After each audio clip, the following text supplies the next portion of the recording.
사실 기각 사유는 법에 정해져 있어요. 7가지 사유로 정해져 있는데, 만약에 기각이 된다면은 그거는 대부분의 경우에는 기각이 되는 사례가 발생할 뿐이지, 일단 개인회생 절차를 시작하는 사건들은 제대로 된 검토를 받는다면 기각되지 않습니다.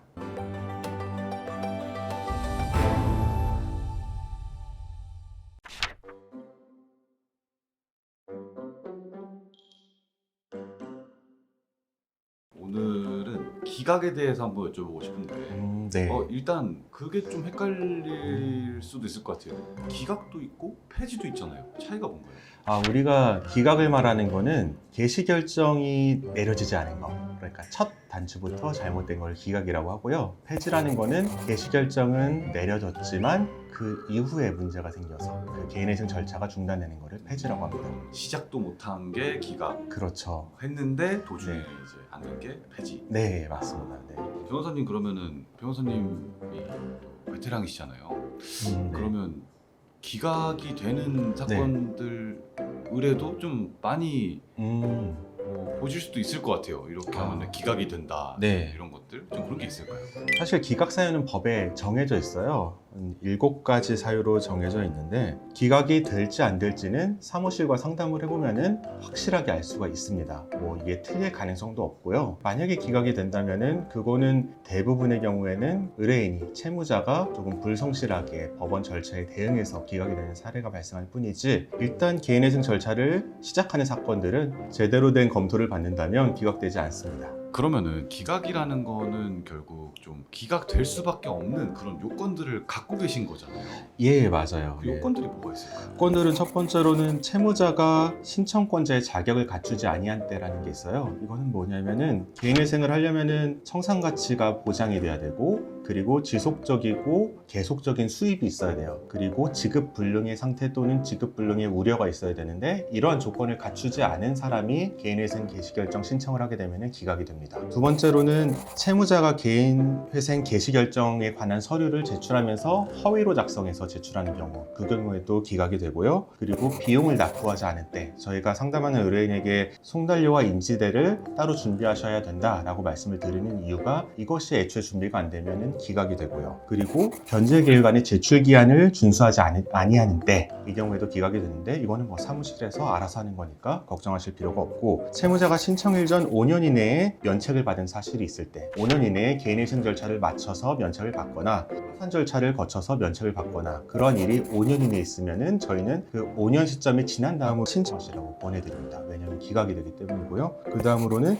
개인회생 절차에 의함이 채권자 일반의 이익에 적합하지 아니한 때, 이런 것은 개인회생 신청하는 사람이 일부 채권자에게 유리하게 해주기 위해서 편파 변제도 이것에 해당한다고 생각하는 견해가 있기도 한데요. 채권자 일반의 이익에 적합하지 아니하는 때라고 법원이 판단할 때는 또 기각 사유로 삼고요. 마지막으로 신청이 성실하지 않거나 상당한 이유 없이 절차를 지연하는 때, 이러한 경우는 이 사람이 개인회생 개시결정 신청을 해놓고서 약간 제도를 악용해서 실제로 개인회생을 할 생각이 없음에도 불구하고 좀 절차를 지연한다고 보여지기 때문에 기각 사유로 삼고 있습니다. 이렇게 7가지 사유가 기각 사유입니다. 그러면 좀 크게 보자면, 회생은 결국은 어쨌든 갚아나가는 건데 네. 소득이 없거나 거짓말을 했다거나 내 아들 돈을 안 냈다거나 5년 안에 이미 한 적이 있다거나, 네.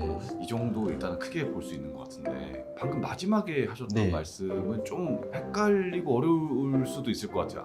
악용한다는 게 어디까지, 그러니까 나는 악용할 마음이 없었는데 악용이라고 볼 수도 있잖아요. 이런 경우가 있죠. 대표적으로 우리가 회생 신청을 하면은 금지명령 신청도 같이 할 수가 있잖아요. 금지명령 신청을 하면은 채권자들이 채무자한테 더 이상 독촉을 하지 못해요. 그럼 이 사람은 독촉받지 않는 상태에서 일정 기간을 지낼 수가 있는 거예요. 내가 회생을 안 하더라도. 이런 거를 조금 악용한다고 볼 수 있고, 이런 악용하기 위해서 실제 절차에는 성실하지 않게 대처한다. 이렇게 볼 수 있는 거죠. 안 좋은 팁이죠. 안 좋은 네. 진짜 그렇게 써먹을 수도 있겠네요. 네. 결국은 독촉 전화가 좀 짜증나니까. 네. 그거를 어떻게 알아보나요? 알아본다는 거는 사실 절차가 진행돼야지 알 수 있는 거죠. 이거는 뭐 법원에서 언제까지 서류를 내라고 하면은 변호사 사무실은 의뢰인에게 이 서류가 필요합니다 라고 전달을 하는데, 의뢰인이 시간이 지나도 서류를 전달을 안 해줘요. 그러면 변호사 입장에서는 법원에 일단은 기간 연장을 요청을 하겠지만, 더 이상 연장이 안 될 때는 방금 말씀하신 사유로 기각이 되는 겁니다. 안 좋은 팁이긴 한데 신박하긴 하네요. 근데. 네, 조심하셔야 될 게, 파산 같은 경우에는 제도를 악용해서 파산을 하는 경우에 또 사기 파산죄로 처벌받는 게 있습니다.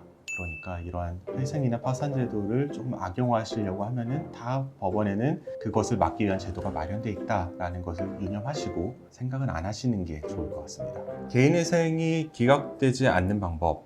어떤 사무실 같은 경우에는 개인회생이 기각되면은 뭐 수임료 전액을 환불해 드립니다, 이렇게 약정을 하기도 하는데요. 사실상 사무실 입장에서 보면은 사무실 책임으로 개인회생이 기각되는 사례는 극히 드뭅니다. 그런 경우는 내부에서 뭐 직원이 굉장히 큰 실수를 한다든지 내부 시스템상 그런 실수가 또 감독이 안 돼서 발생하는 경우인데, 그런 경우를 제외하고는 대부분 의뢰인의 좀 과책으로 의뢰인이 필요한 서류를 제때 제공하지 않아서 발생하는 경우가 대부분이고요. 그것을 제외한 기각사유에 대해서는 정상적이고 성실한 사무실과 상담을 진행하셨다면 내가 기각사유에 해당하는지 또는 해당하지 않는지 정확히 파악하실 수 있기 때문에 개인회생 신청이 기각되는 일이 발생하지는 않을 것입니다. 이러한 점 잘 참고하시고 개인회생 사무실을 알아보실 때 성실하고 꼼꼼하게 살펴봐주는 사무실을 선택해 주시면 좋을 것 같습니다.